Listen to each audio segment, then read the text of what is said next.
As adults, we are aware that violence is an inescapable reality of our world. However, that should not prevent us from posing the question, does violence have any place in children's literature? Writing for children has for centuries encompassed pointed little stories in which the virtuous were rewarded and evildoers suffered retribution. Violence, particularly physical violence, was frequently part of punishment, but this violence also threaded through the lives of the good, many of whom had to prove their steadfastness by enduring physical affliction or mental intimidation. Thus, in school reading books and magazines produced for their leisure, children of the past were directly confronted with their responsibility for their choices and actions, and the likelihood of severe punishments following closely upon wrongdoing. The lessons were nothing if not direct.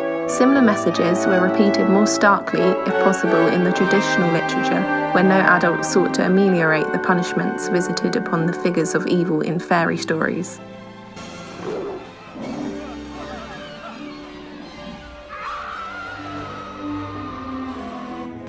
Take Snow White for the example. The original German fairy tale isn't all too much different from the version that most people are familiar with.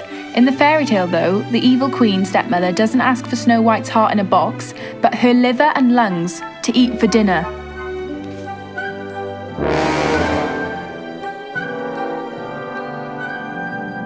Disney's Cinderella fails to incorporate aspects of the original Grimm tale, such as when the prince comes to find the owner of the slipper, the evil stepsisters resort to cutting off part of their feet to try and fit the slipper. One cuts off the toe, the other cuts off the heel. Perhaps most worryingly, Disney's Rapunzel is far from the original tale. Initially called Sun, Moon and Talia, the princess pricks her finger with poisonous flax and falls into a deep sleep. However, that's where the similarities end. A king finds the princess's sleeping body, fails to wake her, and then proceeds to rape her. And if that's not bad enough, the princess later gives birth to twins, while still unconscious, one of whom sucks the splinter from her finger and wakes her up. Are you happy here with me? The modern Disneyfication of the original Grimm's tales is perhaps an attempt to create a sense of safety and protect the innocence of a child, whom are blissfully unaware of the censorship of what they are exposed to. Yet is this censorship damaging in itself, as children born today are not exposed to the same types of stories of the past?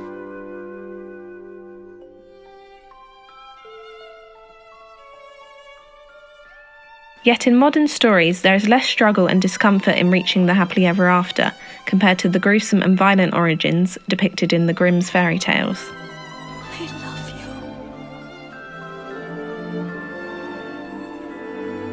Nimon says that the dilemma in regard to violence in children's literature is particularly important, for we must find books that pose the issues for children in terms meaningful to them in their world, rather than to us in ours. I'm awfully sorry. I didn't mean to frighten you, but you don't know what I've been through. And all because I was afraid. I'm so ashamed of the fuss I've made. What do you do when things go wrong? Oh, you sing a song! What we perceive as questionable now may not have been in the past, and likewise may be something different in the future. Is it just a case of accepting what is normalised?